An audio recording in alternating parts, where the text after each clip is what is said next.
Hello bachcho, let's read the questions. The question says that a statement first is given, that is carbonate and silicates are isostructural.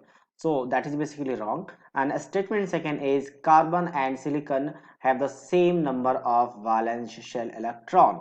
तो first statement basically wrong है.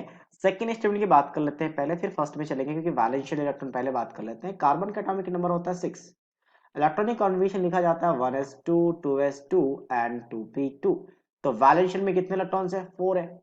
तो ये silicon की बात करें तो carbon के just नीचे होता है और सेम ग्रुप के एलिमेंट्स का वैलेंस इलेक्ट्रॉन सेम होता है. मतलब अगर कार्बन में वैलेंस इलेक्ट्रॉन 4 है तो सिलिकॉन में भी कितना होगा? वैलेंस इलेक्ट्रॉन 4 होगा. ये तो फिक्स है. इसका मतलब सेकेंड वाला स्टेटमेंट करेक्ट है कि वैलेंस इलेक्ट्रॉन दोनों का सेम है. अब वैलेंस इलेक्ट्रॉन सेम है, अब कार्बोनेट बनाते हैं. कार्बोनेट कैसा होता है? तो C double bond O, oxygen पे दो नेगेटिव होगा, दो ऑक्सीजन पे दो नेगेटिव चार्ज होगा, इस तरीके से. और सिलिकेट की बात करें तो यहाँ पे 4 ऑक्सीजन कनेक्टेड होगा और चारों ऑक्सीजन पे नेगेटिव चार्ज होगा. क्या दोनों आइसोस्ट्रक्चरल है? बिल्कुल नहीं. पहला वाला क्या है? आपके पास 3 सिग्मा बॉन्ड है और सिग्मा बॉन्ड से शेप डिसाइड होता है. तो 3 सिग्मा बॉन्ड है तो आपका स्ट्राइक नंबर निकालेंगे. स्ट्राइक नंबर निकालते हैं sigma bond plus lone pair.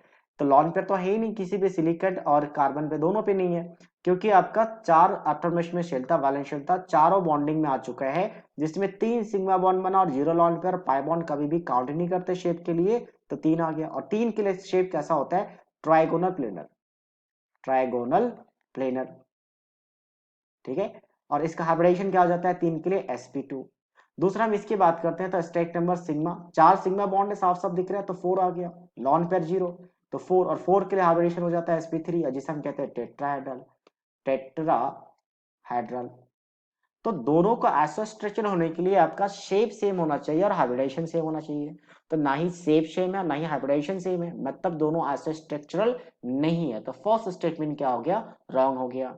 तो इसका मतलब ऑप्शन क्या हो जाएगा? फोर्थ हो जाएगा, दैट इज डी. कि statement first is true, sorry, statement first is false but statement second is true. So option D is the right answer of this question. So I hope you understood it well.